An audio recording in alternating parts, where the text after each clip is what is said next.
Hey guys, SoCal Val here. You are listening to the Hitting the Turnbuckle podcast.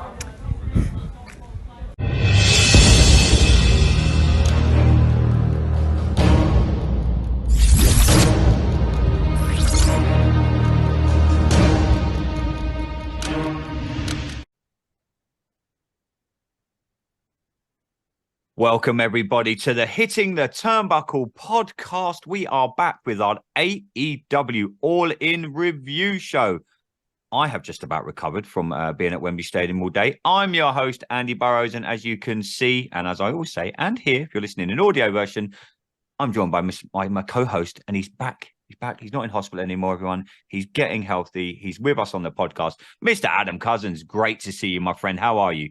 Yeah, good, man. Meds are on. I just have to say thank you to the wrestlers yesterday that sent their well wishes. I got a video call from Robbie X, who's one of the top talents in England, and some good well wishes sent from some of our wrestlers that we see on a regular basis. So thanks to you, Dave and Fiona, for looking after Rachel for me yesterday during the festivities that you guys went on. Hey, she's my wrestling wife for a reason. If I can't look after the wrestling wife, who can I look after?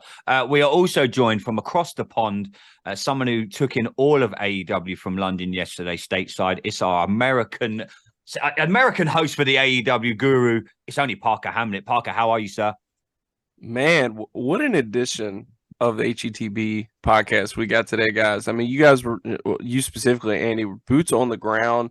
Like you said, Adam in full recovery here. Nothing but good vibes, good news, and overall just a phenomenal show. A WrestleMania caliber show, like something we kind of talked about before we went on, and just a lot to talk about. I guess Dave is still, sleeping with his heralded Eddie Kingston shirt, and maybe he joins us, maybe he doesn't. But boots on the ground, Andy. Let's come at the gate. How was AEW All In? I mean, I just want to know from a stateside point of view. I know when they went live with the broadcast, it was absolutely insane. But I know myself and the listeners definitely want to hear about how it was as an experience overall. Obviously, they announced that, next year they're coming back. So this is looking like a yearly thing for AEW. So how was the inaugural All In? I just got to know from your point of view, from the, West Side point of view. Bro, to be in the stadium, Adam very kindly gave me his ticket, and I took my wrestling wife, Rachel, Adam's other half.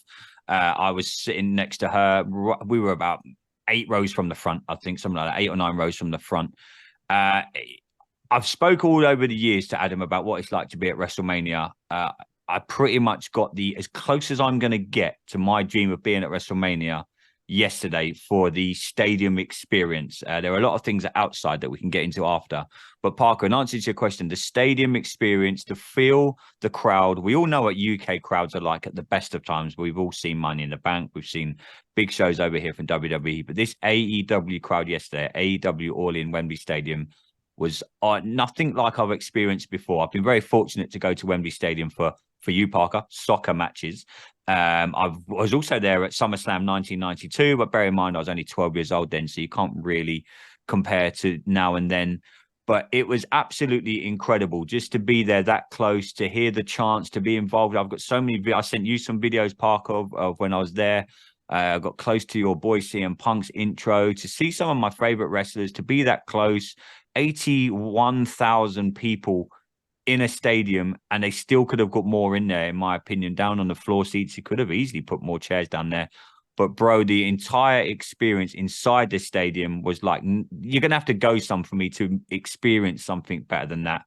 Maybe if I did attend you a witness WrestleMania history. I can say that I've done SummerSlam 92, and now I've done AEW All In. So I've been at the 2 biggest wrestling events. Well, now I've been at the biggest wrestling paid attending event in the history of the great sport of professional wrestling that we love. So, brother, yeah, I can't speak highly enough of AEW All In at Wembley Stadium. It was incredible, mate. I can say from stateside, I genuinely appreciated that video because it kind of made me feel like I was there.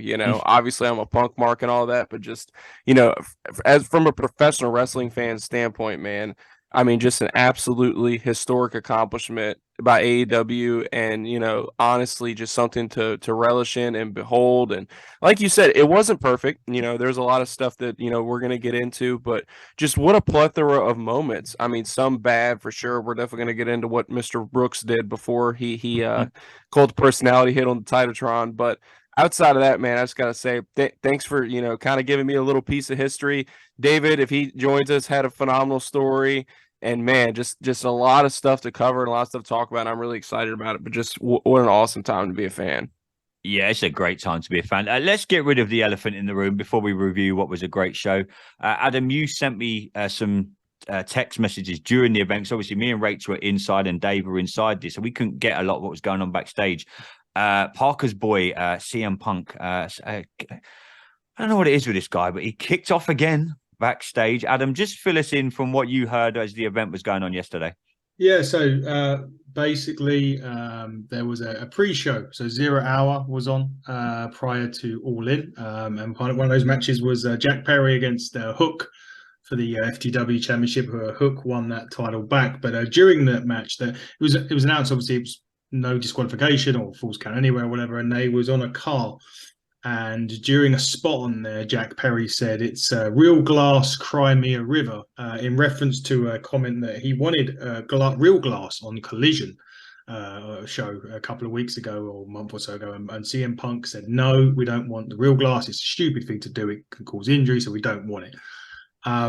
Following that, and as soon as Jack Perry went out the back, they had an altercation with Mr. Punk. Now there's so many sides to the story. There's so much thing what happened. But the long and gist of it is Punk beat his ass. That's basically what happened. Whatever side you believe. Choked him out, I heard. Yeah, choked him out was the... Well, there was a choke out, which Miedo said didn't happen. There was a bit where Punk had punched him and put him in a headlock and all of this sort of stuff. Jack ends up getting removed from Wembley there. And this is literally just before, because obviously Punk kicks off All In with Samoa Joe. So you've got the production team apparently scrambling around at the back in case Punk can't make it out straight away for his entrance. Long story short, that's what happened. Tony Khan has actually shot it straight in on his All In the media scrum straight after he said there was an incident, it happened, we're investigating it. So he done the right thing there because he took away the elephant in the room straight away. He said, "Look, I'm not going to talk about it. It's learned from his mistakes." I like that. Yeah, but long story short, something happened between him and Punk and Jack Perry. Jack Perry got beaten up and he got kicked out, and then Punk left about an hour later after his match. Yeah. Ads, your meds might be either really good or your ring light's chopping off half your head. Just wanted to say that, but I wasn't sure what medication they've given you in that hospital. Yeah, I can only see you with. I saw you with one ear for a minute. I was thinking, what have they given him in that hospital? But why Adam sorts out his ring light, and I'm praying his meds haven't chopped off one of his ears. Parker, what did you make of your boy CM Punk, Parker? I mean, look, I was really looking forward to seeing Punk, and I enjoyed what he'd done. But what did you make of the backstage commotion again? It always seems to involve one guy. Well, it takes more than two to tango, I guess. But what did you make of the news coming out of Wembley Stadium yesterday involving your boy CM Punk?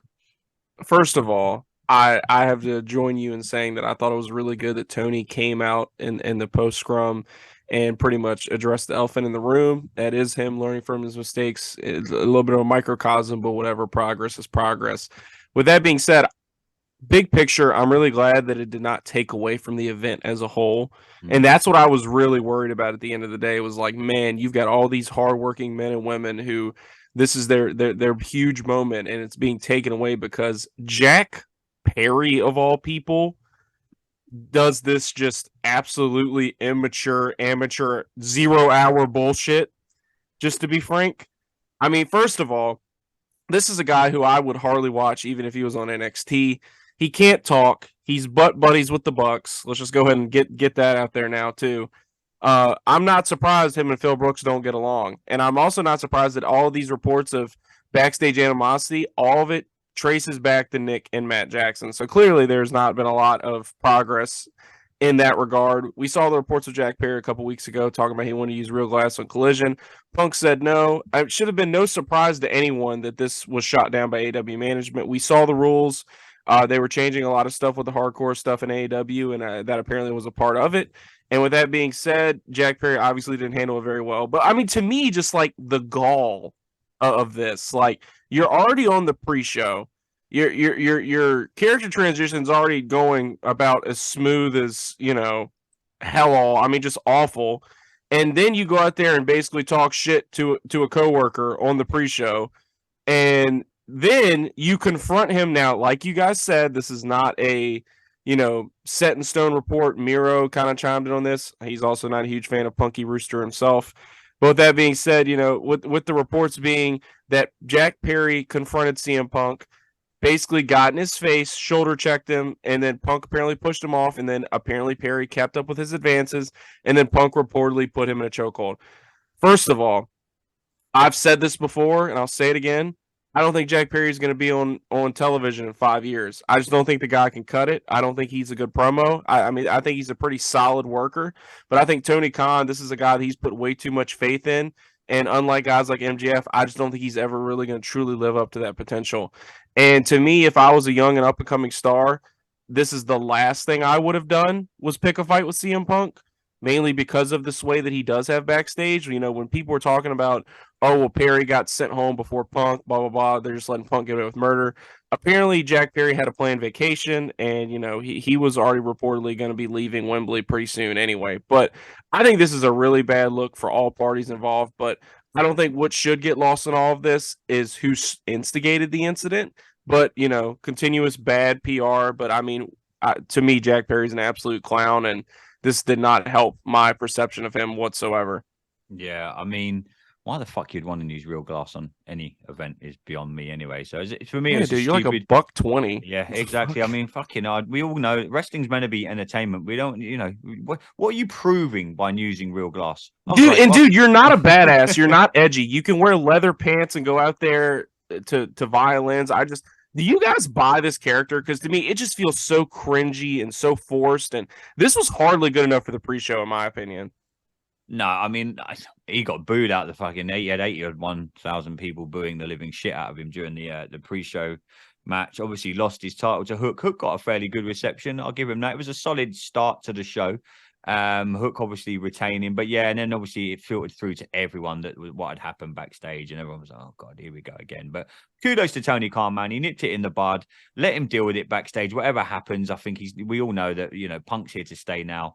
Well, at least for the foreseeable, anyway. For the, you know, I can see him seeing out of his contract. I'm hoping this gets sorted, but the thing that bothers me is that this can't go on forever. This whole Young Bucks and the Elite and Punk, you know, obviously they're going to you're going to have big events like this where they're going to be in the same building. They're going to be in the group.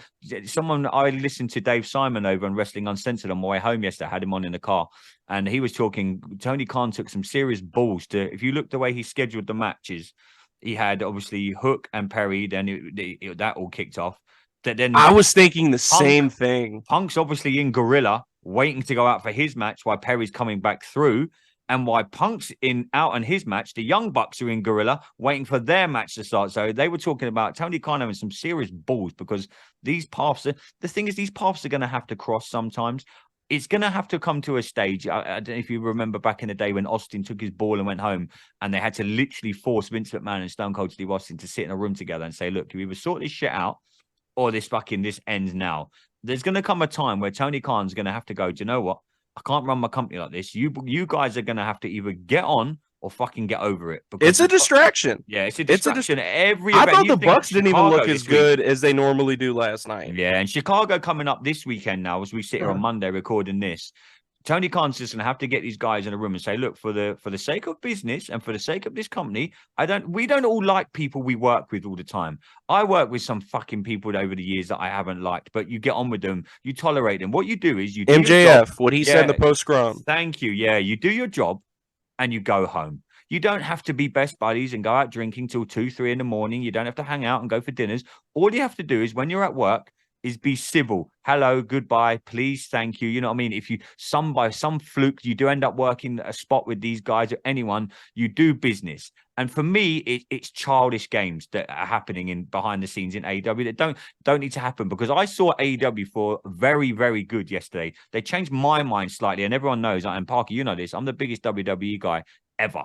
But for all the good that AEW are doing inside the ring and for the amazing event that they put on yesterday, they don't need this shit backstage. So I, for one, am glad Tony Khan nipped it in the bud, but I just hope it gets sorted moving forward. And it says a lot. It says a lot about Jack Perry, too, in my opinion. Like, you even making that decision on this night that is supposed to be a crowning moment for your promotion, and you really think that this is a good idea, really? Like, just what do you think, Adam?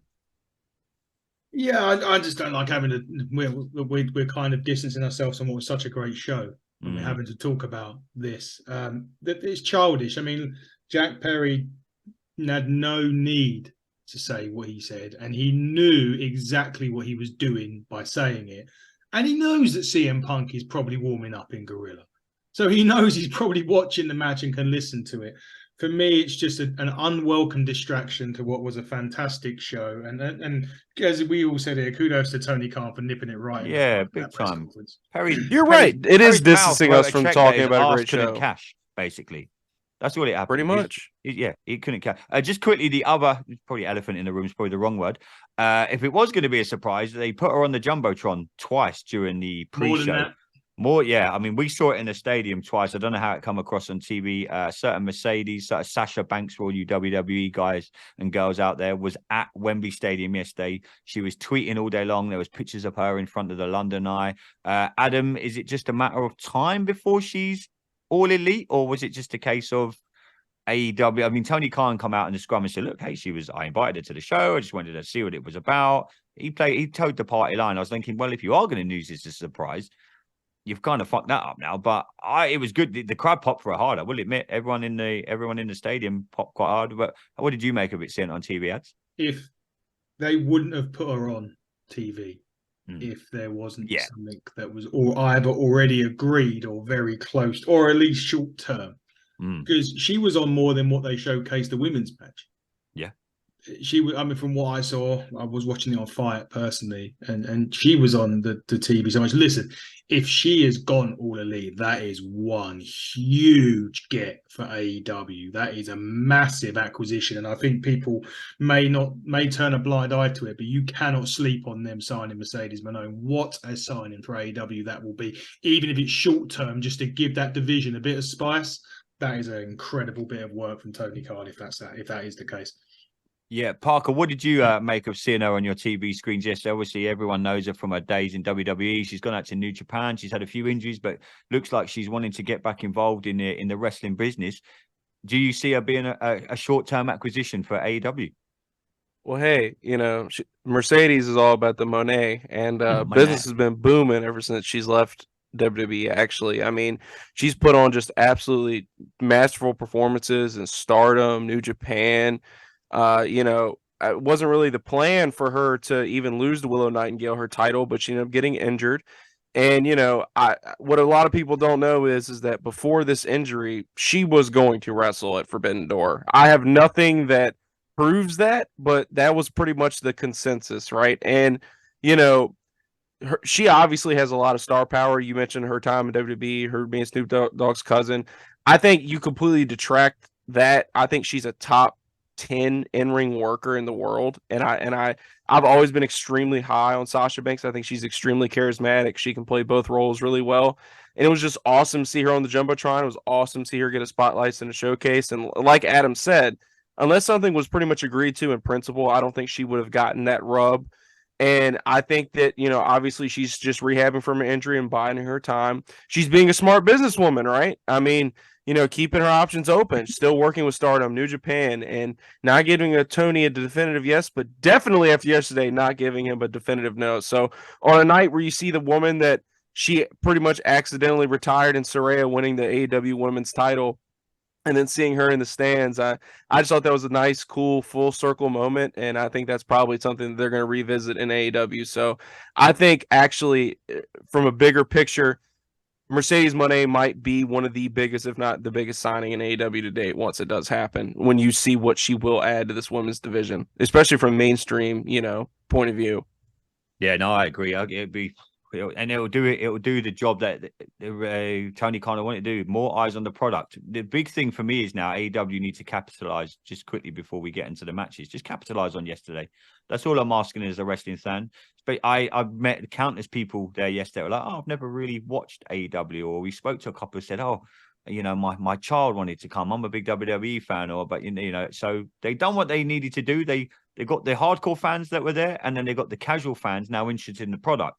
Now, the big job is to keep the casual fans watching on a Wednesday and a Friday and a Saturday. I mean, I've heard this morning about the Collision news going head to head with SmackDown, so that's going to be very interesting. So when that happens in November, I think they said they announced that this morning. Tony Khan was talking about Collision going up against SmackDown, which is going to be very interesting, igniting some sort of war there, as he called it. But let's get into some matches, boys.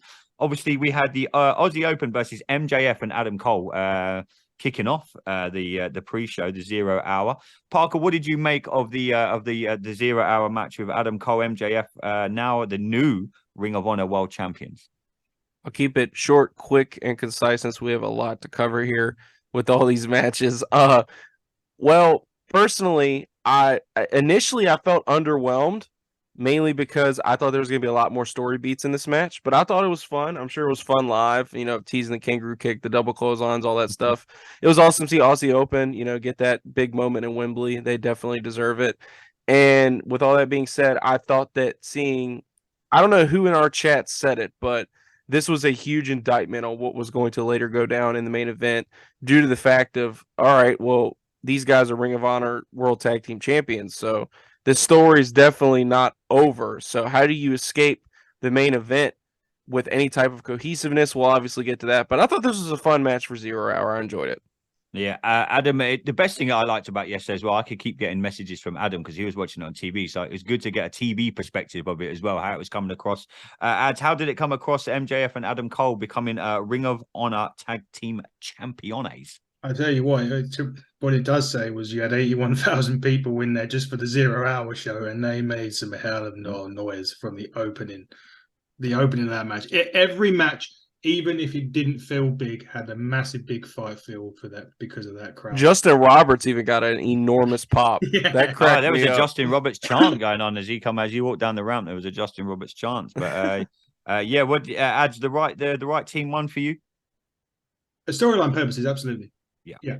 Listen, the match was really fun. I loved Oz. I can watch Aussie Open all day. I can watch a lot of MJF and Adam Cole all day. So the match done exactly what it says to do. And as we always say, Andy, start the show hot. It's our saying, mate. It's our saying. If you start a show hot, whether it be Raw, SmackDown, Dynamite, anything, you've got me already. You had me hooked. And AEW definitely had 81,000 people literally sitting or standing up yesterday in Wembley Stadium. So yeah, it was a really, really good start to the show. Jesus, the crowd were absolutely on fire. I mean, literally as well, by the way, the pyro there. Fucking hell, ads. I remember you telling me a story about the cane pyro. The fire yesterday, I thought me and Rachel would have to duck for cover at one point. That was fucking hot. You got some of the pyro. Rachel's taking Rachel's taking a bit of the tea. Rachel took some home for she's like, this is brilliant. He's been in hospital for 2 weeks. Here's some pyro. It was very nice of her. You got a lovely girlfriend there, Ads. Let's move on to the next match. Adam, I'll let you kick this one off, brother. Parker's boy, CM Punk versus Samoa Joe. I sent Parker the video of his. He was when we done our prediction show. Parker was interested what the split was like going to be for Punk and the reception. I was there. I'm going to say 70% of that audience booed him. We had a few hardcore in front. Actually, when you speak to Rachel later, Adam, ask her about the guy in the Indianapolis Colts hat sitting 2 rows in front of us. What an absolute twat he was. He was cheering for CM Punk, but did it surprise you the amount of boos that CM Punk did get? And what did you think to the caliber of the match? Because at the end of this episode, we're going to have some fan views. They've sent us some audio messages. They were there at Wembley Stadium yesterday. To say this match split opinion is going to be an understatement. But Adam, before we get to Parker, because we know he's a CM Punk guy, so we're going to be interested to get his views. Adam, what did you make of CM Punk match against Samoa Joe, and what did you make of him retaining the championship? It's not really a championship, is it? No, let's be honest. The real world championship. Yeah. There was a lot of people that didn't. You could tell the non-AEW fans in the building. They were like, "What? This guy's the champ?" He's like, "Yeah." I had to explain. What did you make of it, mate? For starters, when the first part of his music hit, there was a monster pop. Mm-hmm. Yeah, that come through the telly. Yeah. Come through Teddy, come through my laptop in this case, and then the big boost. Am I surprised? No, not really. But it plays into his character really well because he played up to it well. He played up to it, and he's a great guy at doing that. Match itself, look, it was an old school match. I mean, and I think that I said this on the prediction show. This isn't going to be Punk and Joe from 20 years ago. Ring of Honor. Ring of Honor. It was never going to be that way. It was, I think, it was a great opener. It was an old school style match. They've done a bit of comedy with the Cena and the Hogan bits in there. That spot when Samoa Joe done that thing through the table when he sort of whipped him in and smashed threw him for the bottom of it. Unbelievable. I thought it was really good. I thought it was a really good old school wrestling match to kick off a pay-per-view. Surprised to see Punk bleed? Bleed? No. I think that was good. We kind of had to after that. So no, I thought it was great. Good. Yeah, no. Parker, what did you make of it, dude? Obviously, you're probably the biggest CM Punk fan I've ever met in my entire fucking life. I mean, I enjoyed it. For me personally, I really enjoyed it. It come across well in the stadium, but some of the reviews and some of the people I've spoke to this morning, which you guys, if you stay tuned to the end of this episode, like I said, the fan views are all coming up. We've got about 8 or 9 people that have sent us some stuff in. But Parker, what did you make of your boy CM Punk retaining the kind of world championship? Kind of world championship. Touche. You know, some people are just iconic. And, you know, you saw Sting. We got a little bit of a throwback to one of his characters. And, you know, it doesn't surprise me to hear that when the first part of that music hits. I mean, like I said, it's iconic at this point. You know, cult personality. UK fans knew they were getting a treat. They knew they were getting 2 grizzled veterans going out there and absolutely beating the shit out of each other. Punk paying homage with some of the Ring of Honor gear. Of course, he just whipped Jungle Boy's ass and walked right through there and gave us a nice little classic to kick off the show. And I got to say, it was everything I thought it was going to be. And obviously, and honestly, and then some, you know, because I think it was about a 20-ish minute match. Yeah, I was surprised by the suddenness of the finish with the Pepsi plunge off the top. But, you know, we haven't seen Punk pull that out since his match with MJF in Chicago. You know, obviously I'm a Punk mark, so I love it every time he hits it. But I like you guys already mentioned, I really like the table spot, adding color to the match. I thought was a really nice touch. It felt like every chop from Joe really mattered. And I love the Hurricanrana spot with the walk away on the outside. I thought that was absolutely great stuff too. Like you guys said, Punk's character work's just 10 out of 10 right now. He understands what he brings to the table to AEW in 2023 and the divisiveness of it. I thought this was a really good opening contest. If this was both of their, because some people were talking about how Punk looked like he was saying goodbye, or there were some weird tweets about that. And I gotta say, if this was Joe and Punk's swan song, I don't think there's anything to be ashamed of here. This was kind of a greatest hits from both of them. As a CM Punk fan, I was, of course, very happy with how this entire thing transpired. I don't know if you guys noticed this or not. I wanted to touch on this real quick. Did you guys notice Joe kind of no-sell the finish just a tad? That was kind of concerning to me. Very Austin Aries reminiscent of just, oh, I know you just hit me with your finish or hit me with a move that, you know, hasn't been hit in over a calendar year and I'm supposed to sell the shit out of it. But I'm going to go and just roll at the ring and walk to the back because it doesn't affect me. What did you guys think of that? I thought that was interesting. Something not a lot of people are picking up on. Go on, to make it might be easier for you, mate, because I couldn't really see it from where I was sitting. I saw him go out the ring and I was like, oh, at first I thought he was injured because he'd just gone. And I was like, oh, Joe must be hurt. And then obviously I spoke to you guys afterwards and then Parker put in our chat about the no-sell. So yeah, Adam, you're probably a better place for this, mate, because you saw it on TV. Yeah, you could see it on the broadcast clear as day. It was literally, and I kind of raised a few eyebrows. Hang on, sorry, Dave has just messaged to say that he's coming on. So I was literally same as Parker. I saw it and I raised my eyebrow as well, to be honest, or eyebrows. I've now got both eyebrows back now. The cameras, now the lights working again.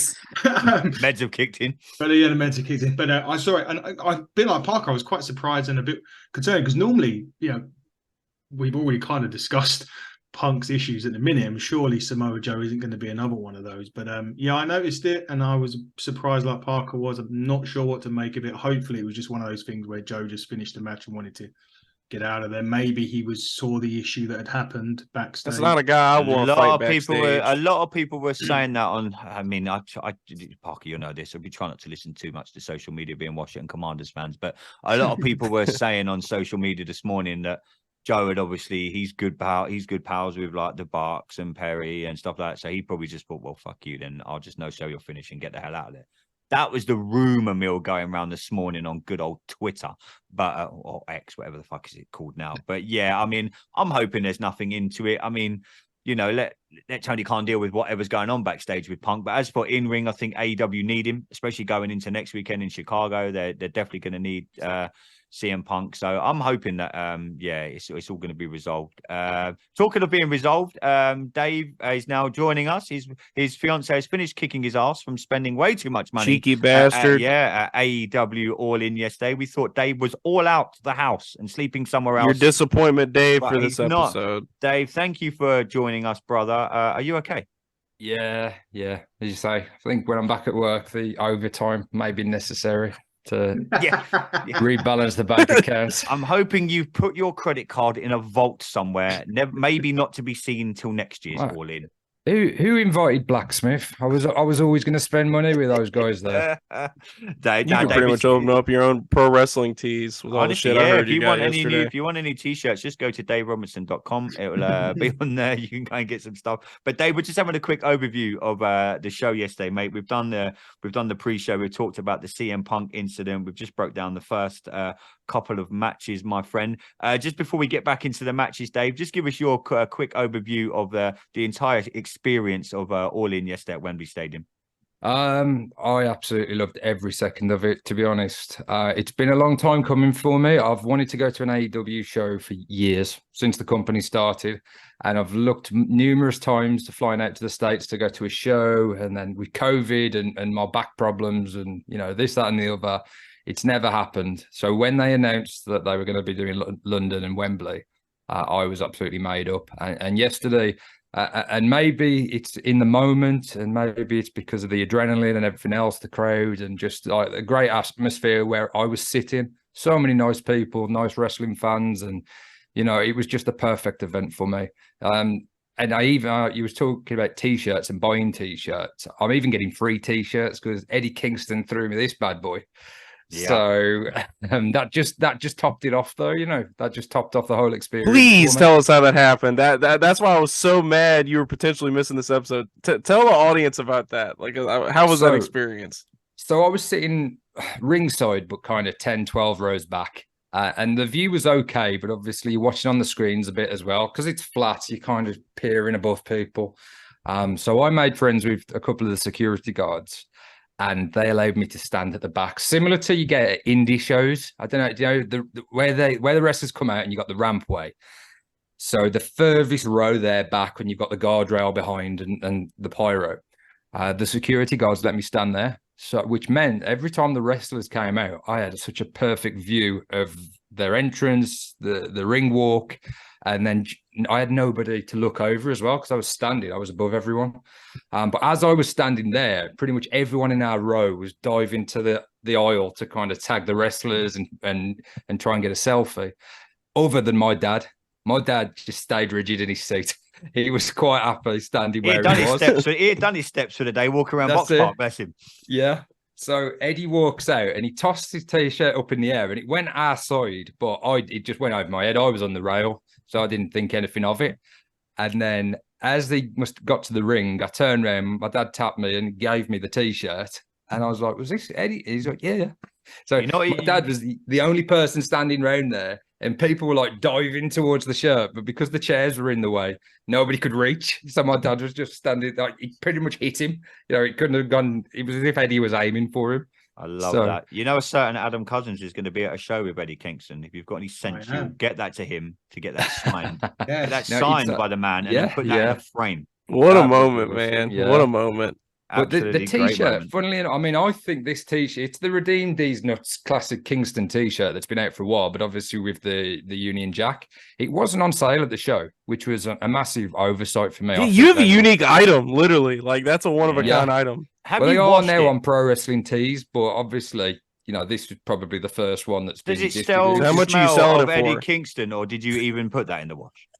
I nearly sniffed the armpits, and I stopped myself from doing it. That's I why he's thought late. about it. That's why he's late. His I wife actually just got him out heard of that the bedroom. blood and sweat exfoliating into his skin. He got into a bunch of fights, and that's actually why Dave's been in a late to the hardcore match pod. with his fiance in the garden for the last half hour. Winner gets the What I credit did, card, and I got David some lost. duct tape and I wrapped it around my hand and I dipped it into a bucket of glass. I feel like dear. that- Dave, That was just- brutal. That was brutal. That was Dave, just brutal. really quickly, the boys we were just talking about, obviously, it's hard from where I was sitting, but you would have had a great view. What did you make of Samoa Joe no selling the CM Punk finish yesterday? Adam and Parker obviously picked it up on TV. It was quite difficult from where me and Rachel were sitting. Yeah. I saw him roll out the ring, but like I said to Adam and Parker, I assumed that he might be injured. So, but from where you were sitting, you were on the corner, like you say, by the ramp. What did you make of Joe no selling the Punk finish and literally just rolling out the ring and going backstage? Okay, I didn't clock that live and I haven't watched the show back yet. But what I can tell you that as Joe was walking back, up the aisle, he just had his head down and he didn't acknowledge anybody. Like some of the wrestlers, even the heels, sometimes they'll give you a wink or a fist bump. But Joe was just head down and he walked straight to the back. So I was wondering if there was anything amiss. So I don't know if that kind of plays into that or that was an issue that started. But obviously Punk had an issue before he even walked out.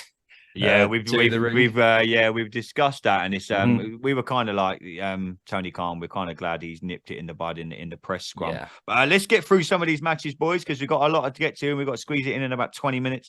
Adam, FTR versus the Young Bucks. We said it at the start of the show. Tony Khan had some balls to put all these in Gorilla at the same time. But our FTR Young Bucks, I said in the preview, could have been one of the matches of the year, matches of the night.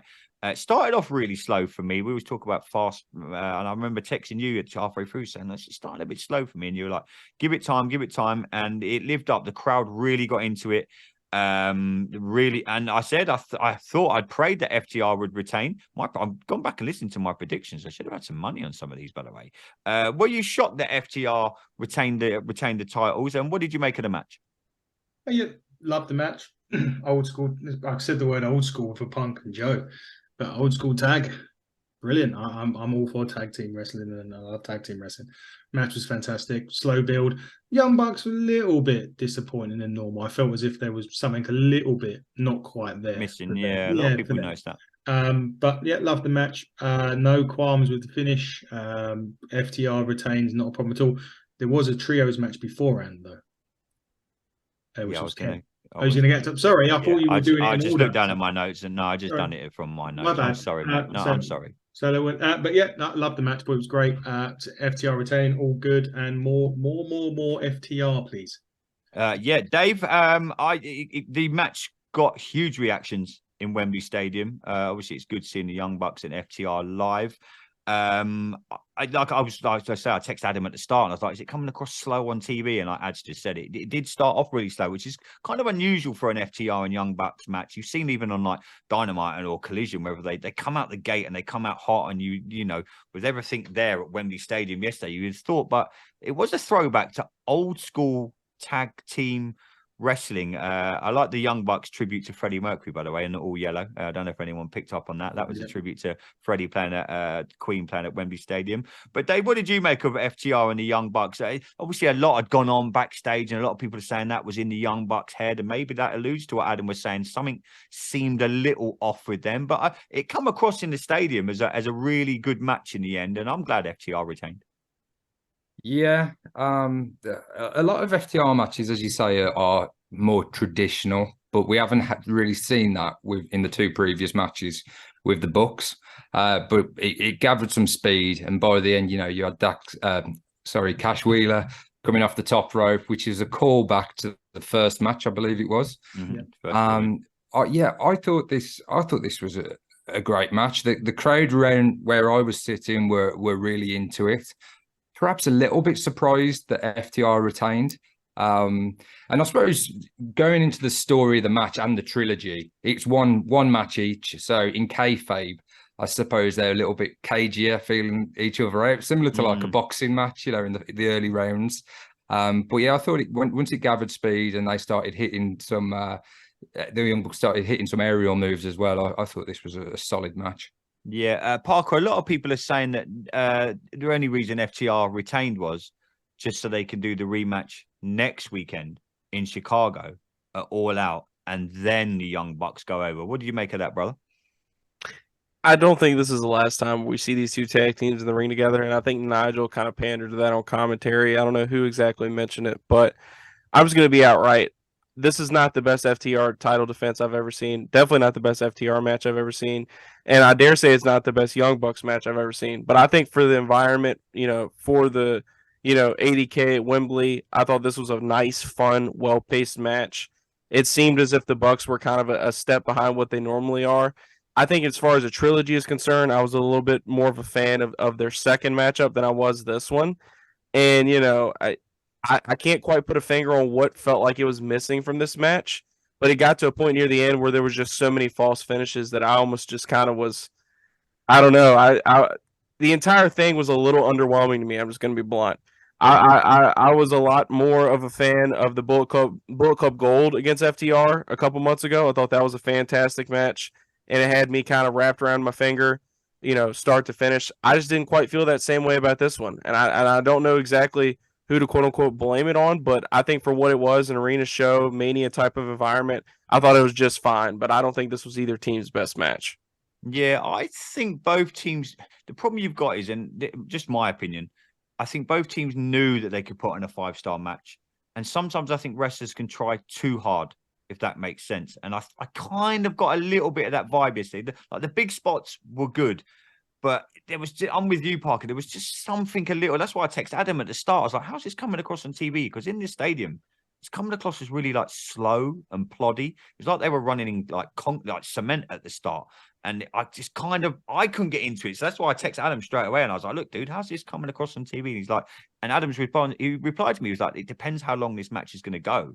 And it didn't go as long as I thought it could, but Tony kind of alluded to that in the press scrum afterwards. He had a lot of talent to get on this show and cram it into a lot of time. So I'm thinking that they probably do it again next week or All Out. I might be wrong, but I think that I was stunned that the Bucks didn't go over to kind of piggyback on what the only reason said. I think that is, Parker, I reckon just next week in Chicago.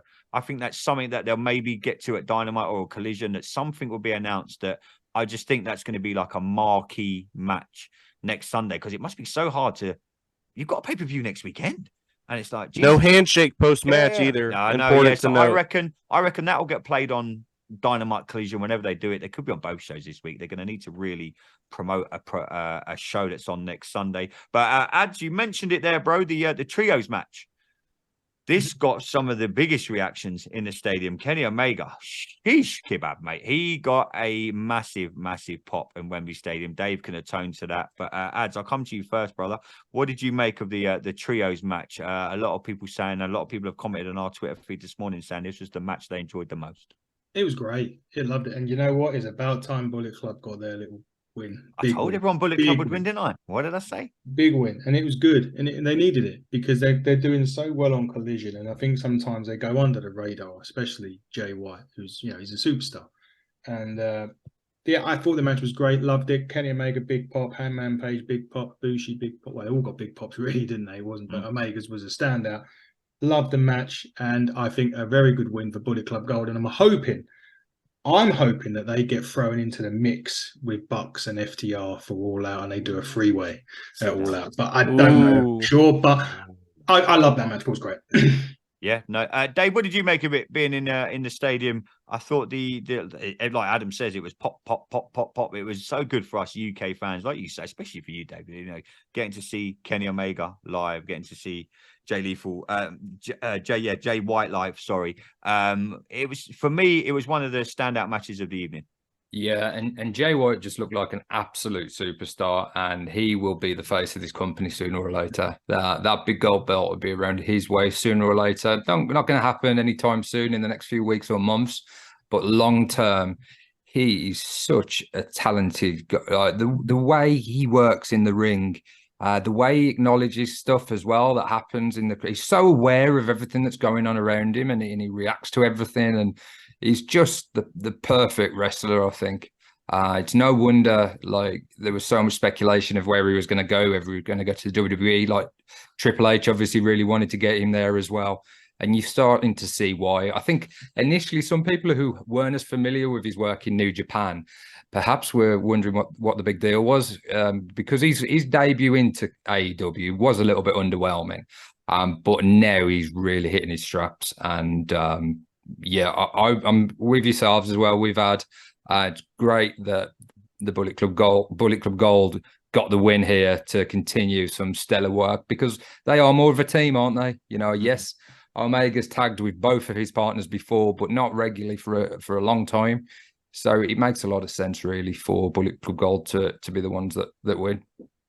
Parker, with Kenny and Hangman being in the trios, do you think now it's time to get them back into singles runs? A lot of people are commenting about that, saying they've enjoyed seeing them in the trios run, and the match was good yesterday. And obviously, we'll get your thoughts on the match. But a lot of people are now saying, obviously, you've got the MJF Adam Cole thing kind of still going on, which we'll break down in a minute. A lot of people now out there saying, myself included, I really want to see Kenny Omega back in the singles mix.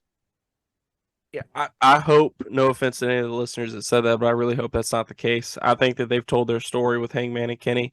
And just my quick thoughts on the match before we move on to the next one. Kenny Omega, hero's welcome in London. I mean, just absolutely bonkers, the reaction he got. I thought that was awesome to see.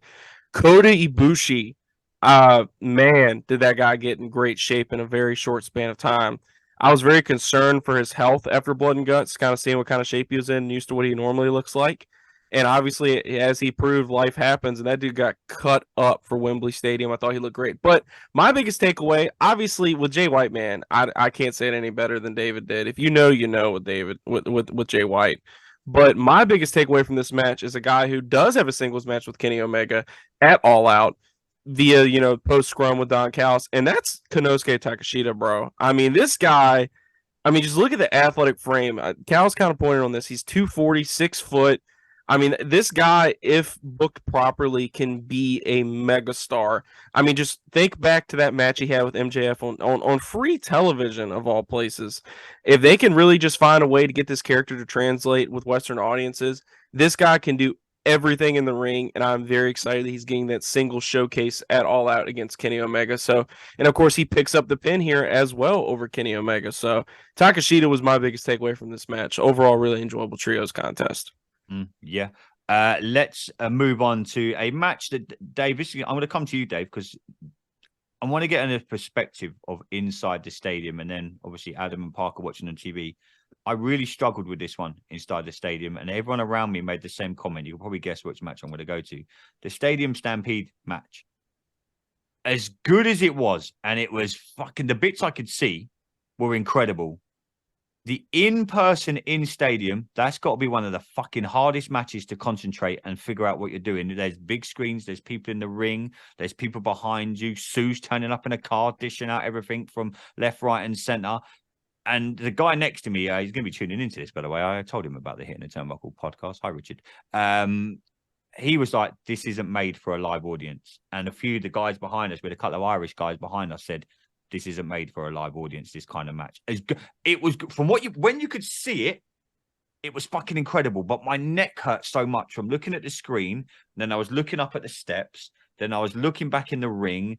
And then, Sue's next to me in a van, dishing out, utensils and God knows what else.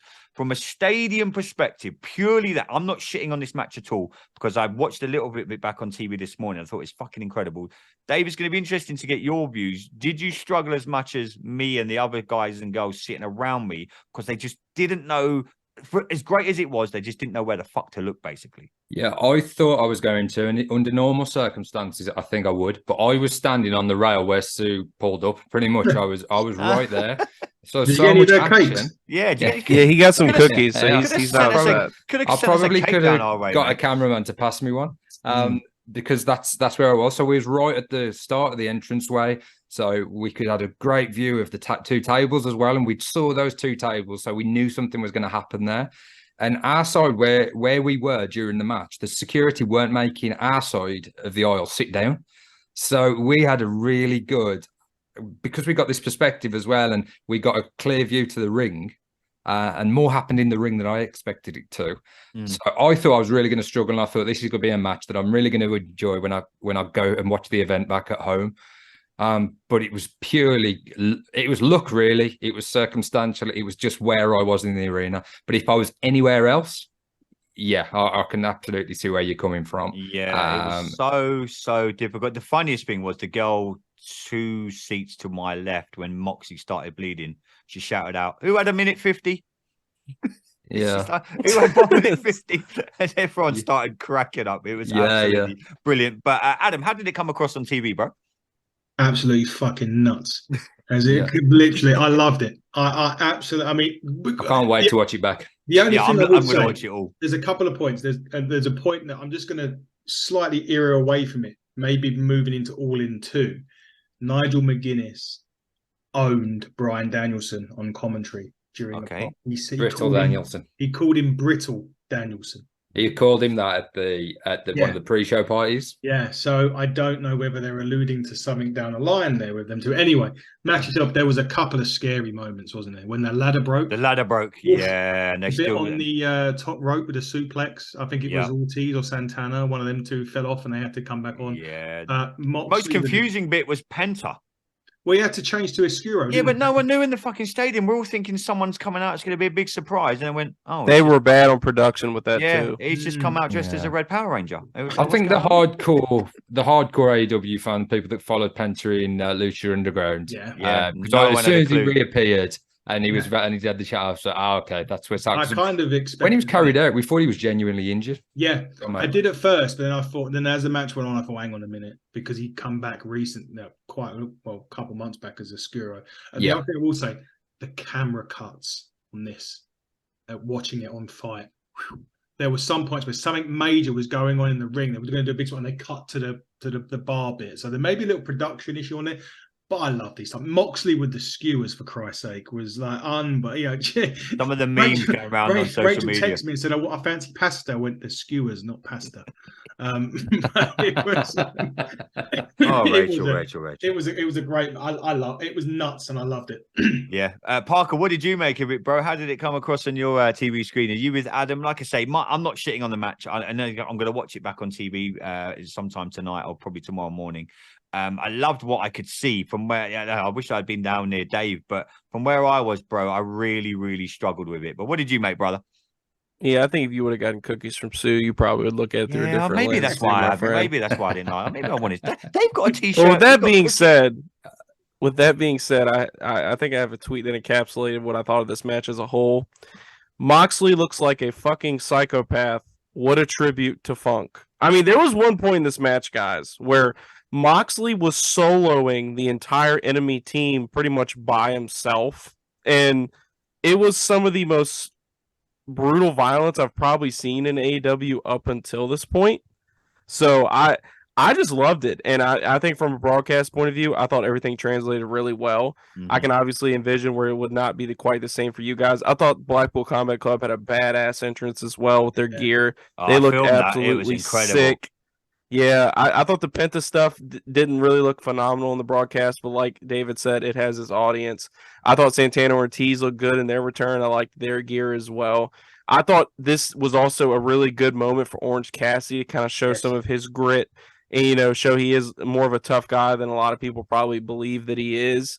And I think everybody involved in this match wins, really. I thought this was a smashing success and a shameless plug, of course, for the Fight Forever video game. But I thought it served its purpose and was the exact chaos that we thought it was going to be when we were previewing it on our last episode. So I enjoyed Stadium Stampede. And Orange Cassidy defends on Wednesday against Penta, and the winner takes on Moxley all out. So we're getting OC and Mox, baby. Let's go. Just to give you a last little bit from, because again, my perspective from where we were standing, Mox and Kingston, I don't know if they showed this on TV, they walked back together with the ref in between them, and they were bickering and arguing all the way down the aisle until they disappeared out of view. Brilliant. Like they stayed in character the whole way, and like there's people laughing around it, but they were furious, and it was just like an old married couple. It was awesome. Oh, I love them too. Brilliant. The next match we'll get into is the House of Black versus the Acclaimed. Again, the audience the entrances were fucking incredible. But again, I think we had like a comedian standing behind us. He was brilliant. Ads and Parker, you might be able to allude to this. The House of Black come out dressed in all white. Everyone around us went, why the fuck are the House of Black dressed in all white? Don't get me wrong, they've done some great things for Bray Wyatt, the lantern and stuff.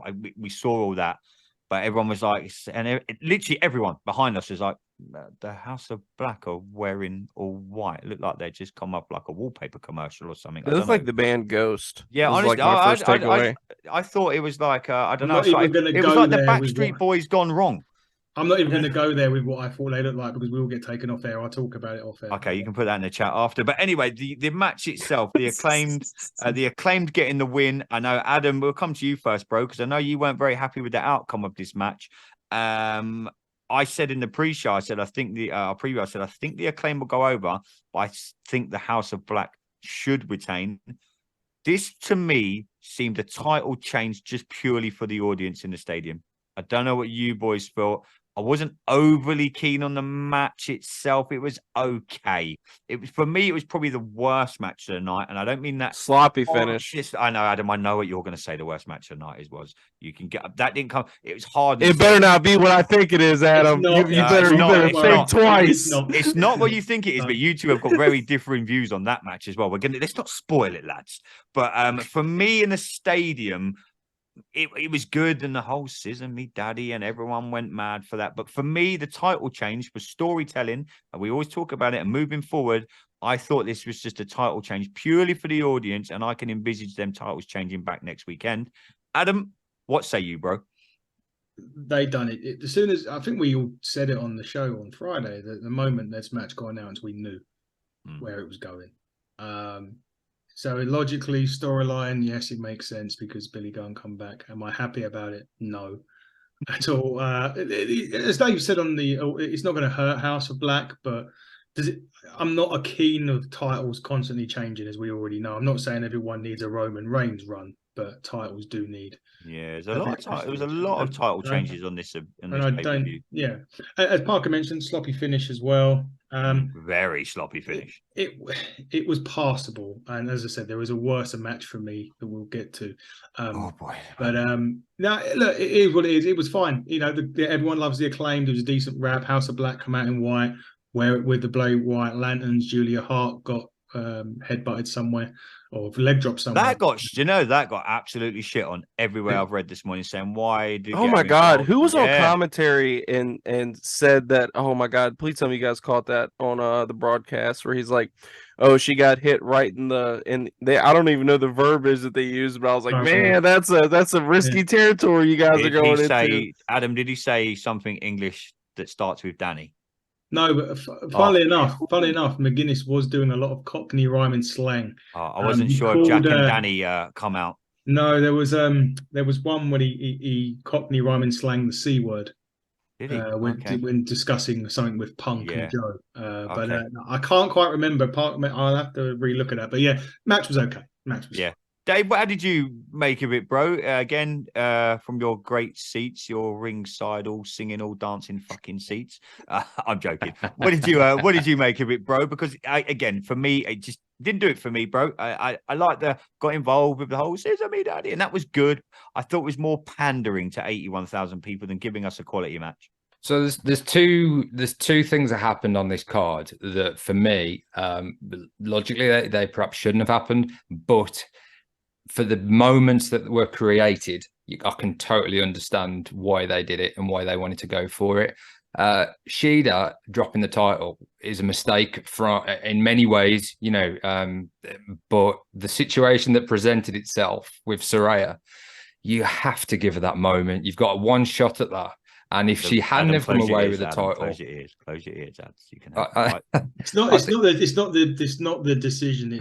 Don't give it away yet. You'll have your. Honestly, we're not. We're just gonna let Adam go in a minute. In many ways, logically, it didn't make sense for Saraya to become the champion, but where it was, the occasion, the venue, the history, her family, and all of that. And I feel the same about the Acclaimed. They've had 2 shots at the House of Black and lost. They did the big story with Billy Gunn coming back as badass Billy Gunn. So to create that moment and that feel-good thing and the massive scissor party, which everybody got involved with, I understand it. But I do understand the criticism of House of Black losing the titles. I didn't want House of Black to lose the title anytime soon. But to your point, Andy, I think those belts will be back around their waists very soon. Yeah, I think this is literally just a week. They've got it on loan for a week. Parker, I remember when we started HCTB back a long time ago. You were very, very high on the House of Black. Are you a little bit disappointed to see what happened last night? Or are you kind of like, the Acclaimed are just placeholders? I mean, look, I get it. You gotta, like David said, you gotta make moments, right? And I think a lot of this was about Billy Gunn and all that he has done for All Elite Wrestling in his time there. And when I think of the Acclaimed, I don't think of a trio. I think there's a way that you could have satisfyingly booked this where the House of Black walked out with the titles. Now, whatever that may have been, obviously that could be a whole pod in and of itself, fantasy booking the shit. But at the end of the day, I didn't think this needed to happen. I think everything else really balanced itself out really well. I think this could have been a big fuck you heel win for the House of Black on a huge platform. And, it was funny because when the Acclaimed lost Billy Gunn for that little short stint a couple weeks ago, they're like, the Acclaimed is back. So I think the House of Black as a trios is more important than giving the Acclaimed one pop with Billy Gunn. I mean, I thought the scissoring party was cool, but I mean, they didn't need to win the titles in order for that to happen. So I don't know. I'm a lot like you guys. I'm in the same camp of this didn't really need to happen, and I was a little disappointed that it did. But the moment was cool. Yeah, the moment was cool. The Prince Andrew reference in the rap at the start was fucking hilarious. Absolutely loved that.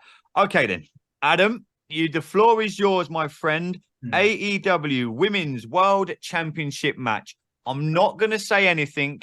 You just go. You ever seen the program Catherine Tate? I have. We might have to explain it to Parker. Yeah, and the Nan. Yeah.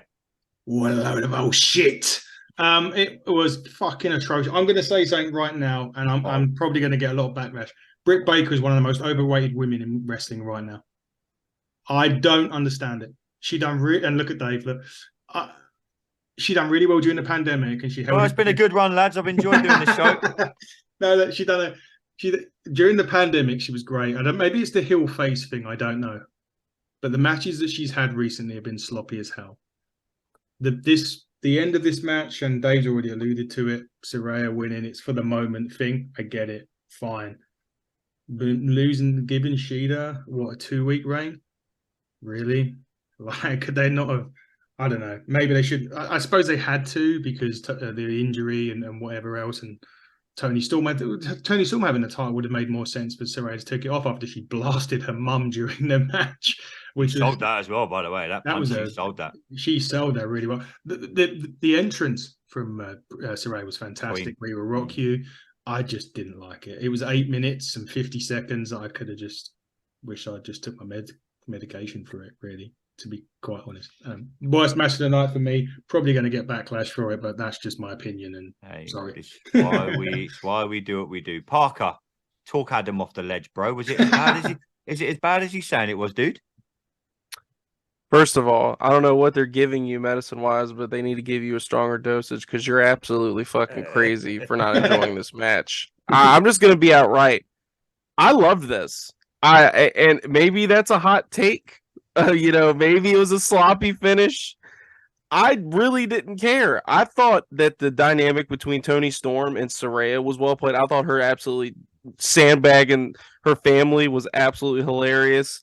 I mean, honestly, man, I enjoyed this for what it was, a very short limelight on the women's division. And I thought everybody played their roles really well. And I'm not gonna lie to you, man. I was a big fan of Saraya when she was in WWE, and I have really been tight-knit and keeping, kind of like with Mercedes Moné, I've been, obviously paying attention to what Saraya has done outside of WWE, and I realize all that she's been through as a human being, since then. And even if it was with a can of spray paint to the face of Toni Storm, but just to see that moment for her, in my opinion, outweighed anything that I mean, realistically, David, I understand why you think taking the belt off of Shida was a bad idea. But realistically, I mean, let's sit here and look at it from a big perspective. Shida wasn't exactly making a bunch of headlines by winning the title. It happened on a random episode of Dynamite. I'm just being blunt here. They could have just kept the title on Toni Storm, had the title switch here. It would have been a bigger story beat with the Outcasts. I don't think Shida really ever needed to win the title to begin with. I think she's a great worker regardless. And I always kind of saw her as a transitional champion, which is why I predicted for Saraya to win the title. But honestly, man, I got goosebumps. I was happy for Saraya, extremely happy for Saraya. I mean, she said it herself. She wasn't supposed to be back here. She wasn't supposed to be doing this, but here she was. And in a division that really lacks any type of direction, narrative, or cohesiveness, I don't think this really hurt anything. If you were going to give a throwaway moment to anything, this was the thing to do it for. And I'm just happy for Saraya as a human being. Okay, well, Adam hated it. Parker loved it. Dave, what say you? Yeah, I totally understand what happened. I think this was the best kind of plan B they could come up with in terms of Saraya leaving Wembley with the title. I agree with Parker. I don't necessarily see why Shida kind of picked it up in the first place, but I have really enjoyed the Toni Storm's new character is one of the best things in wrestling for me at the minute. I think that is so good. And I'm looking forward to see what they do with her and how far they go with it. I thought the entrance was fantastic. But that was great. That was great. Perhaps we needed her to lose the title in order to get to that. I just feel a bit of a shame for Shida. I think that she's such a talented wrestler, and obviously her first run was during the pandemic, and for her to get a second run cut short. But I think if it wasn't for Wembley, if Wembley was next year, she would have had a much longer run with it. But going back to what I said initially, that moment was amazing for Saraya, for a whole family to be there. It meant so much to them all.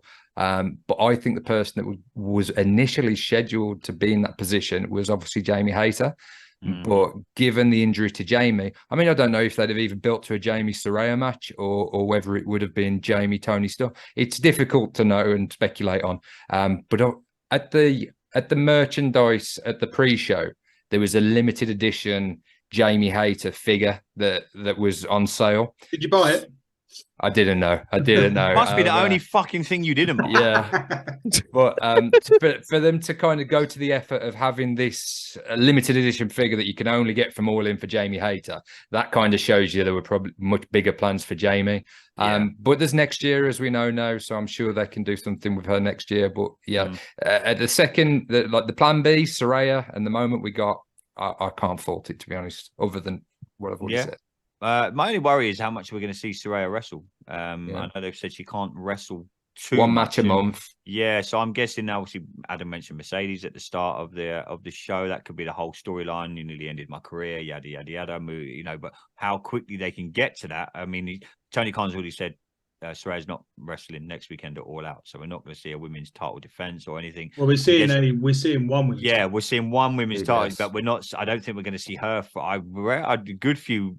When's the next one after All Out? It's quite a while. Might be after Ash. Yeah, and they've announced obviously that the other Wrestle Dream, isn't it? Wrestle Dream they've announced this morning. So that's going to be another Forbidden Door. Yeah. So it's going to be interesting what they do with Saraya moving forward. I mean, I love the girl. I love everything about her. I'm so glad to see her with a title.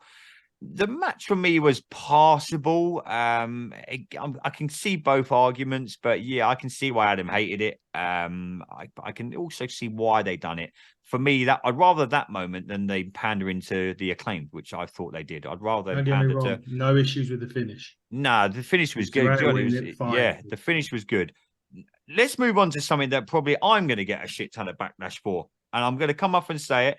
And I know Parker tweeted it about it earlier, and I sent him a message, and I put it in our group chat, and I know Adam's views on this already. I don't know Dave's views. I'll get to it. Chris Jericho versus Will Ospreay. Bill Ospreay, if anyone listening on Friday. Adam's now just called him Big Bill Ospreay. Big Bill Ospreay for all you HTTB fans that listened on Friday. Will Ospreay, Chris Jericho. You know, the Jericho entrance. It was amazing. It was great to see him do that intro. Here is my thing that I'm going to get a lot of backlash for. Adam, I speaking to you during the match. I know you were texting myself and Rachel. Come to Parker and Dave in a minute. Chris Jericho should fucking retire. Done. It was fucking awful. Now, here's the opinion. This is why I'm going to hear both balanced views. I think this match come across on TV maybe a little bit different than it did live. And me and Rach both kind of looked at each other, and a few guys around us were saying, no, he's done. You know, when you watch a wrestling match and you can see they want to do what they're trying to do, And live, and I don't know how this come across on TV, he was so behind on some of the moves. Honestly, if he was any later, it would have been Monday. He was so behind on some of the moves. I personally think he's now become, I think Dave said this on a Dynamite review show that I'd done with him 3 months ago. Chris Jericho has come a version of himself that he didn't like back in the day when he used to say, these old timers are staying around too long. They're holding down talent. Look, don't get me wrong. The mind of Chris Jericho and what he's done for the business is incredible. For me, though, as a main competitor, main event, it's great. The entrance is fantastic. That's brilliant, but I don't pay my money to see the entrances as good as they are. And I like filming them and everything. And I get involved. For me, though, yesterday, Will Ospreay carried 99.9% of that match. I love watching Will Ospreay. He's one of the greatest talents on the planet. He's the one for me I want to see with the AEW World title eventually. But my hot take, we had one at the start of the episode, Chris Jericho, just please fucking retire. You're done. I don't want to see you wrestle ever again. Parker, Adam, I know you've got some views on this. Parker, I'll come to you, bro. I know you loved it. You put in our group chat. You put in social media. And this is what I said to you in the group chat. This is why I love what we do here on HCTV. We split opinions. We've all got our views. Adam's got a view on this, strong view on this match. I'll come to him. Dave's going to have a great view on this match. But Parker, I know you loved it, bro. So what did you see that I didn't? Because I hated it. From Jericho's point of view. Love Will Ospreay, by the way. So I kind of prefaced this before All In on our preview show, and I stated that I was really hoping that for Jericho's legacy and Jericho's sake that he would channel that Jericho that we saw take on Kenny Omega in the Tokyo Dome those odd years ago before the inception of All Elite Wrestling. And if that was my metric and that was what I wanted, I got exactly what I wanted. I mean, realistically, Burrows, do I expect Chris Jericho to keep up with Will fucking Ospreay, Big Bill Ospreay in 2023? Absolutely not. Dude, I don't think he could keep up with Sue in the van. But this isn't a top 3 wrestler we're talking about. This is a top 3 athlete in a sport. And with that being said, it was very reminiscent of Jericho and Omega, where Omega was in peak physical condition at his time in New Japan. And I thought Jericho, just from a ring IQ standpoint, did enough from a storytelling standpoint as well to keep up and make the match feel extremely well paced. I thought Jericho even hit some pretty cool sequences, especially with I think he did like a Hurricanrana spot where he turned into a leverage pin or something along those lines. It was a really cool sequence, and I know the crowd popped really hard for that. I did not expect this to be match of the night, but I will say it was a lot smoother, a lot more crisp than I anticipated it to be. And I don't know how Adam and Dave feel about this, but I thought this was a solid outing for Chris Jericho, and I thought that the match served its purpose, and we got some story beats post-match between him and Sammy Guevara, and Jericho gets to check a dream match off of his list. In regards to like the whole him becoming what he hates kind of thing, I think Jericho's kind of a trailblazer in his own right for kind of taking that chance to go to New Japan once his WWE contract was up. I think Jericho's legacy speaks for itself, but you don't want it to get to the point where your matches become unwatchable. But I guess from my point of view, I thought this was a pretty entertaining kind of throwback match for Chris Jericho myself. But I kind of want to get the other guys' takes on this too, because it is intriguing. It is very intriguing. I kind of know where Adam's going to go with it, so we'll hold Adam for 2 seconds. Dave, what did you make of the match? You were there, mate. What did you make of Jericho? Again, I enjoyed this. It was better than I expected. It was never the match that I wanted going a few weeks ago back. As we've discussed at length. But what they did on Dynamite last week really got me interested in this match. And because I was at Rev Pro the night before, and for anybody that doesn't know, everybody probably does, I think they just spoke about it on commentary. They did put it on the video package. Yeah. So everyone know that Jericho attacked Ospreay at the end of his match. So that, again, being there in the crowd, that the anticipation built within me for this. And Jericho did better than I expected. Was it, Omega Ospreay levels? Nowhere near. But I probably wasn't expecting it to be. But I thought that it was going to be. I thought there was a risk that it could be bad, and I was pleasantly surprised. Really, that's exactly how I feel. I echo those same sentiments. Adam, what did you think, brother? The match itself was fine, and Jericho come out of the blocks actually quite well, to be honest, at the start. And you can put a corpse in there with Will Ospreay, and he'll bring it alive. That's Will I thought there was a corpse in there with Will. Well, I wouldn't go that. Listen, I'm not going to crap on Jericho that much. What I will say, and I don't necessarily agree with the whole retirement thing. I just think that, you know, there were times in that match where it could have got dangerous, and that was my problem with it. Where it was because, as you mentioned and you alluded to, he was so far behind with some of the spots, and you know what Will Ospreay is very much front forward pacing. He's very deceptively quick for someone that's quite big built. The concern that I had was it was getting to a point where he was so far behind on some of those spots that it could have got a lot worse in terms of the ending of those spots and how they could. Because I was talking to one of our wrestlers that we talk to quite often. I'm not going to mention a name on here because I don't want to scupper anything he might get in the future. But I was talking to him during the match, and he was like, Jericho's really off, and it could get dangerous. And it was actually at that point where I think Will done a move off the top, and Jericho was either too close or too far. I can't remember. To bring his knees up and and he kind of nearly and he was at that point, and I was like, okay. So that was my concern with Jericho. I just think that the match was great. Let's just say Will Ospreay in the ring and Jericho. The match was actually fine. Really happy for Ospreay to have his moment. The concern for me isn't the fact that Jericho was bad. It was just because I think he needs to start wrestling people more alongside of how he wrestles now. These lucha kind of, not even the lucha guys, but those sort of guys are very much positional based matches where you have to be in the right position to catch your opponent. You have to be in the right position to take the bump.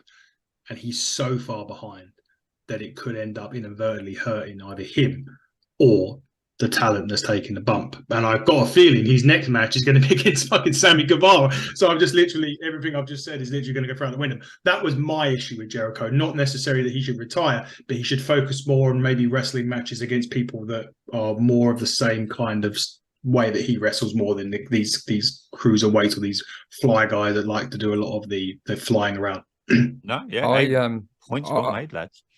I just want to say on the Guevara thing, I think there's a real opportunity there to elevate Guevara. Yes. And perhaps not retire Jericho completely, but I think a break from him at this point, something significant for Guevara could come out of this. So I'm excited about that. I've been, I've criticised Jericho at times, and as you rightly say, Andy, I did say he was starting to become something that he hated back in the day. But he's proved on Dynamite and in this match that he has still got a place and a role to play in AEW. Definitely. And he's a draw. He's still a draw. He brings money. He sells merch. You know, all of those components.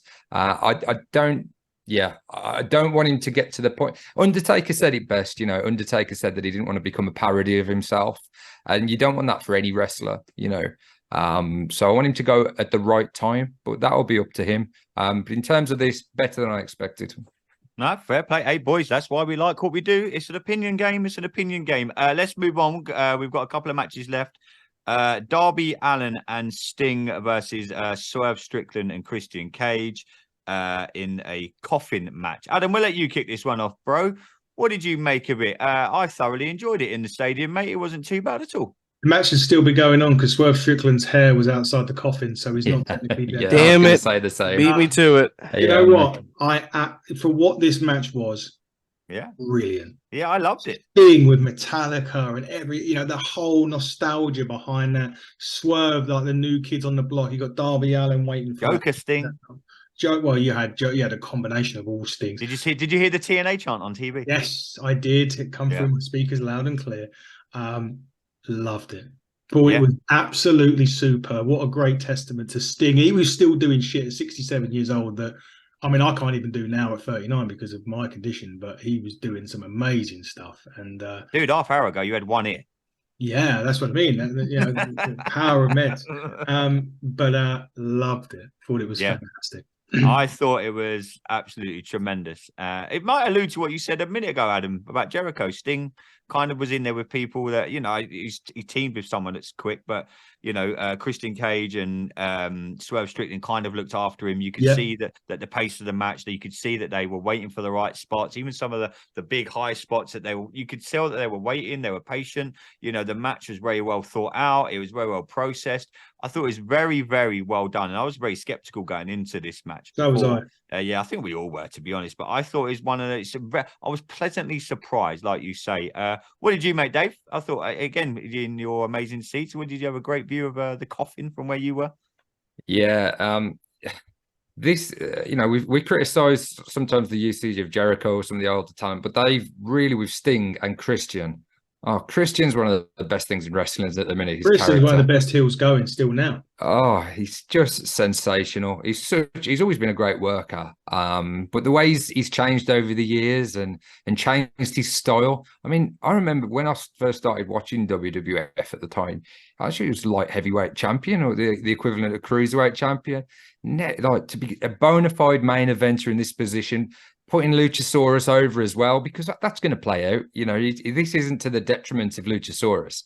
This is absolutely going to benefit Luchasaurus long term, this affiliation and this story. I thought the match was great. I thought the entrance was unreal. I was singing along every word, embarrassingly, you know, a few of us were.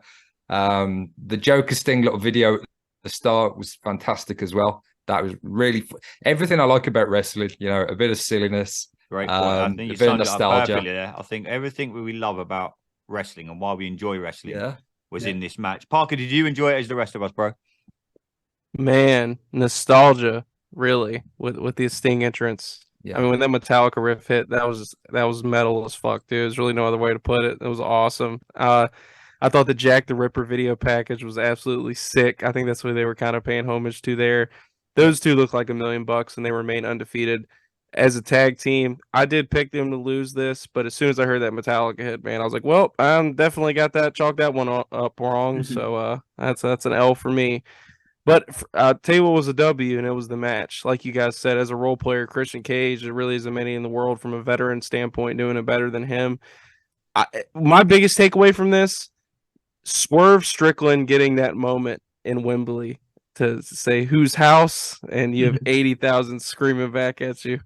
That was an awesome moment for him. I know he's a guy who's felt a little bit lost in the shuffle at times, but this was a really good, you know, huge match for him. I love the exposure that he got throughout this.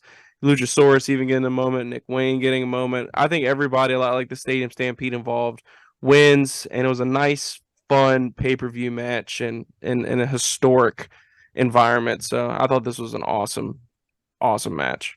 Yeah, no, well said. Talking of historic, let's get to the main event. MJF versus Adam Cole. Adam, starting with you, mate. I saw someone tweet us this morning and you replied, someone said it was the greatest main event ever in the history of wrestling. Yeah. Adam, I know you replied to him, so let's come to you first, bro. MJF, Adam Cole, main event for the AEW World Heavyweight Championship.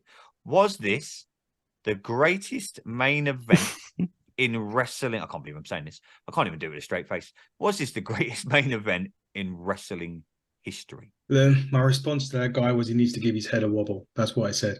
No, it wasn't. But storytelling, it was absolutely tremendous. And you were still, you know, this match was good. It weren't that, you know, it wasn't the greatest main event in wrestling history. It was great. The storytelling on it was fantastic. You were still wondering if there was going to be a heel turn. The double clothesline pin, which everyone shat all over because I heard the chants in Wembley. And then when MJF got on the mic and basically said, this is fucking Wembley, we're going until somebody wins, was great. I loved the match. I thought it was fantastic. I love the storytelling element because the match is all about storytelling at the end of the day. And it was some great storytelling involved. It wasn't the greatest main event in wrestling history, but it was still a great contest. Yeah, it was, mate. It was. Dave, what did you make of it, mate? Last match of the night, we'd been in the arena at stadium about 5 hours by the time this had come on. Seemed like a long night by the time the main event had come on. What did you make of the match? But my one question I always ask at the end of any show, whether it be WWE or Impact, how do you think they left it, and what are you going to do moving forward? So what did you make of the match, and how do you think they progressed this storyline, or did they go somewhere else maybe moving into next weekend? I think it was one of the greatest AEW pay-per-view main events in recent history. So that's not me saying, the greatest match. That's of a all better time. take. Well, Than, were you secretly the guy that tweeted Adam this morning? No. I thought from a storytelling point of view, it was pretty much perfection. I mean, it wasn't what I anticipated at all. And I'd gone, I thought long and hard before we did the preview show about, because I just didn't know. And I'd kind of convinced myself of my little story of them doing the turn at the start. But I'm so glad they haven't done the turn. I'm so glad that this story continues. Which threw me again when they won the titles in the pre-show. Pre-show, yeah. But I thought the match was great, and as I said, I haven't got any criticism for the match. And I'll try and just compare it with AEW stuff, really, because you can't really compare this era to the Stone Cold and the Rock stuff. It's just very, very different and very hard to compare it to, isn't it? So I'll try and compare it to similar stuff. The 5 more minutes callback, which obviously that was the finish to the first match, which was a time limit draw. All the little bits and pieces, the attention to detail, which is what I love in a good wrestling story. The bloodline stuff, the attention to detail in that is what we've loved the most. Those little Easter eggs and those little things that happen, and everything means something, and everything has meant something in this story. Even to the Kingdom and Roddy Strong saying, we'll see the real Adam Cole and the real MJF at the end, and just I absolutely loved it. It was great. I thought the occasion suited it. I thought all the fireworks, the pyro, everything just went hand in hand to give us a great main event. I was worried that we had 2 baby faces going into it, and we didn't have a heel with nuclear heat. Because that's the tried and tested formula in wrestling, isn't it? One, the baby face that the crowd loves and everyone's behind, and the heel that everybody boos and hate and they wanted to be defeated. It was a very different dynamic, but they pulled it off. Yeah, I think they pulled it off. I thought it was a really good main event. The crowd were into it. Like I say, we'd been in there a long time, but they kept the crowd interested. It'll be interesting to see where they go with it. Like you say, it must be good for Dave. Obviously, Dave and Parker, you've been at AEW since day one. To see this main event, 80,000 people, was tremendous, not only for the company, but for the 2 wrestlers involved. I thought they pulled it off. The story, it comes back to what we said earlier. All you want to see in a wrestling match is, that nostalgia, that why you watch wrestling. And for me, the Sting match done that, and this done that. It made me remember why I fell in love with the professional wrestling business. I really enjoyed it. There was some false finishes. There was the double count, which Adam is quite right. Oh my God, 80,000 people were like, what the fuck just happened? There was booze everywhere, Yeah. And then, as soon as MJF got on the mic, we kind of all knew what was going to happen. And then he said, this is fucking Wembley Stadium. That got a huge pop. It was really, really good. I really enjoyed it. And I think what AEW, just before we get to Park and we wrap up here, I think, like I said at the start, what AEW done was they used this platform of 80,000 people to say, hey, look, this is who we are. This is what we do. I think they've got more casual fans liking their product than they had before this event. Like I said at the start of the show, I just hope now that they can keep hold of them. We say it all the time. Me and Adam mentioned it, after WrestleMania, it always takes a little dip. I'm hoping this isn't their version of WrestleMania where it just goes a little. They don't have time for a dip, though. Yeah, that's the good. And a lot of people are shitting on the pay-per-view next Sunday. I think what I like it, and again, this is me saying this. I'm a huge WWE guy. What I like about AEW is they throw things from outside the box. Again, I was listening to a few podcasts last night. I got in really late, but I couldn't sleep. The adrenaline was still pumping, and they were like, "Well, why would you do such a show straight away next week?" And I'm like, just because we don't keep to the status quo doesn't mean it's shit. Let's see what they can do next Sunday. And I love it. I love the fact that we've got a week of TV and we've got a pay-per-view again next Sunday, and we get to go. So that's what I'm kind of getting to like about they think outside the box. Does it work all the time? No. Sometimes they throw shit against the wall and it doesn't stick. But I thought the main event was really, really good. I thought they progressed the storyline enough to keep me invested. And again, it comes back. I say it all the time. Cut me open, I'll bleed WWE. But it's kept me invested and made me want to watch next week. So Parker, must have been really good for you, bro, to see the company that you've watched from day one, 80,000 people, MJF, Adam Cole tearing the absolute house down. The power of friendship, my guy. That was the biggest lesson that I took away from this main event. Because I'm a lot like Dave. We sounded like two conspiracy theorists on our last episode, trying to like sit there and cook up the perfect formula to what was going to happen in this main event. And it was not what I expected it to be. And I think it was that much better for it. Would I say that it's the best main event I've seen in AEW? I'd still give that to Maxwell Jacob Freeman and Bryan Danielson in Revolution. I thought that was a masterclass, two of the best in the world going at it. But you know what this was about?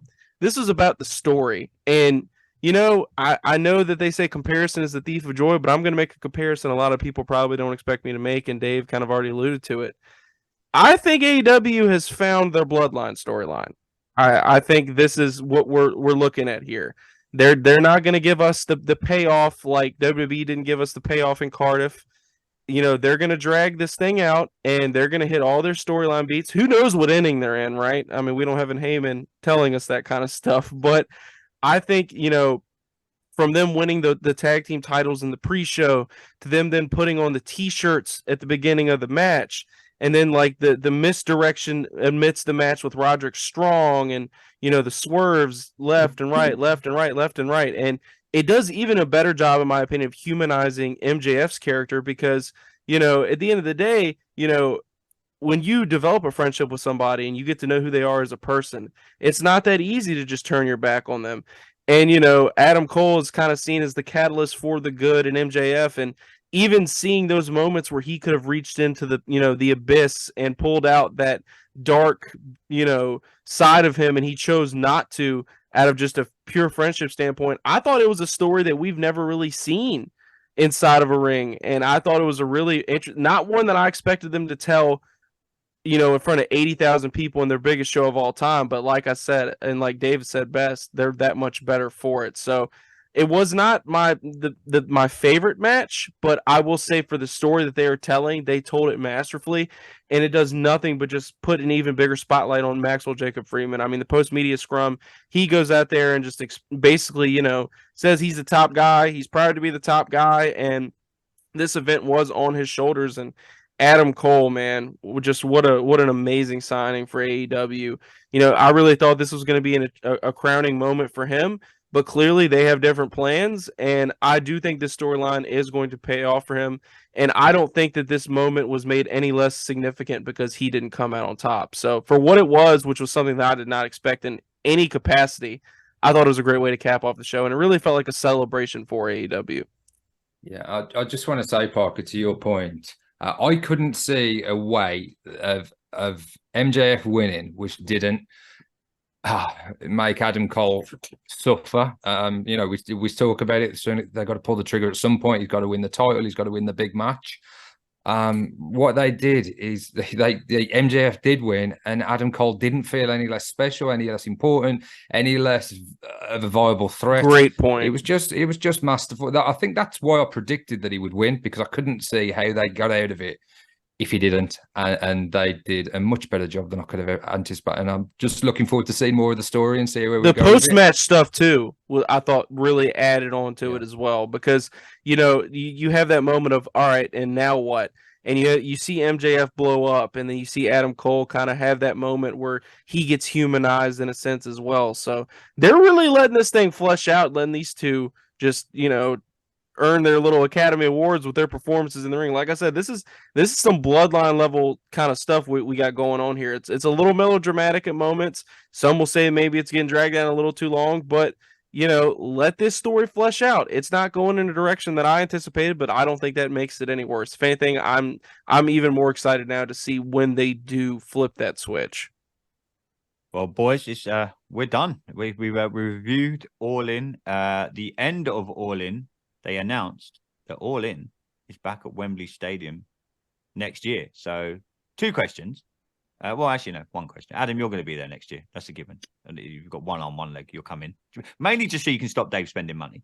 Don't think Dave will be allowed. And the question is, Parker, are you jumping on a plane? Are you going to be all in next year? I'm gonna tell you something. I was talking about going to All Out in Chicago. It's a personal wrestling fan bucket list thing for me to do. I think we could cook up a little something here on the show if we get enough of a metric in a certain department. I got to think on that a little bit. Maybe make that a little bit of a gag, and we'll see if I'm all in 24, my guy. But we got a long way until we're back at Wembley. Well, you could be all in, and us three could be all out. That's a good point. In, out, left, sideways. Either way, man, it was fun smelling the roses with you guys. We can't let Dave loose in America with his credit card. Ooh, honestly, lads, I've already booked the hotel for next year. That's why he was late for the pod. Yeah, well, I thought getting home. Andy, what did the fans have to say that reviewed him? Sent us in. We're going to, so if you stay tuned right now, I know we've gone over our normal allotted time now. It was very mixed. Some people hated it. Some people absolutely loved it. So stay tuned now. We're going to have a lot of for the audio listeners, go and jump onto our audio versions, Spotify, Apple Pod, wherever you get your podcast, wherever you're listening to this. Stay tuned now because we've had some great fans sending some feedback from AEW All In. But I absolutely love the event. I know I do. I have in the past absolutely shit on AEW. And maybe I need to eat some of my own medicine. They absolutely pulled it out of the bag yesterday. They've got me back watching their product. I listen to Dave and Parker review the shows every week. I used to get a lot of what I watched from them. And I decided whether I was going to watch the show because what they said in a review show, not just because it's our podcast, but, I wasn't all invested in AEW. But like I said about 10, 15 minutes ago, I think they've now got a lot of eyes on their product for the right reasons. People are all this WWE, AEW. I get it. People let them do that on social media. But last night really opened my eyes to just a great wrestling company. Well, MJF, he had a great sit-down interview with SiriusXM, and he pointed out, he's like, "Hey, just so you guys know, all that tribalism shit y'all are talking about, we do not give a fuck. We don't care. They're getting paid. He put over LA Knight and Cody Rhodes in like a 30-second time span. So it's all love over here, man. Whether it's a Mania, whether it's All In, All Out. I mean, I don't know what kind of things I can say about Payback, but it's all love. Yeah, we've got to review that next week. But yeah, make sure you go and check us out on social media. It was good to meet some Hitting the Turnbuckle fans yesterday. We spoke to a lot of people about the podcast. The funniest thing was Robbie X come up for a photo ads, and Dave went, "Who's this guy? Does he listen to the pod?" But you'd say the guy was coming up for a picture, and I didn't really. I thought that was the same. It was brilliant. He went, "Who's this guy? Does he listen to the pod?" It's just Robbie. Funnily enough, Dave, I'll get you to interview Robbie when we have, because you're going to be coming on, and you can. I've never apologize formally. To be fair to Dave, he hadn't seen him wrestle. To be fair to Dave, he hadn't seen him. Don't you know who the hell I am? Yeah, but I thought Dave was going to say to him, "Don't know who I am." Was he not on Rev Pro? Did he not wrestle at Rev Pro? Yeah, he wrestled the night before. Yeah, he was in the cruiserweight match. Yeah, he was in the cruiserweight match on Rev Pro. Dave, I've had a moment like that, man. I went on to a metal show a couple months ago, and I was talking to a guy at the bar and found out he was a drummer of the band that I was actually going to see. So I was absolutely humiliated. He had the VIP pass around his neck. I was like, "Oh, you got VIP?" He's like, "I'm actually the drummer." I was like, "Oh shit, okay, I've been there." Awkward. Happens to us all, lads. We all get. Maybe Adge can stare at some of his medicine. I don't know, but make sure you stay tuned. Now we've got some great fan views coming up. Go and check us out on Twitter at HTT Buckle. You can find us on Facebook. You can find us on Instagram. You can find us on TikTok. Adam, great to have you back, mate. Great to see you healthy. I'm glad you're home in good old Essex. I will literally see you on Sunday. We are attending Rev Pro this coming Tuesday. Do not miss Hitting the Turnbuckle. That's all we're going to say. It's going to be a great episode. Adam, Dave, and a WWE Hall of Famer. Till next time, everybody. I've been your host, Andy Burrows, with Dave Robinson, Adam Cousins, and Mr. Parker Hamlet from the USA. Till next time, buckle down. Stay safe.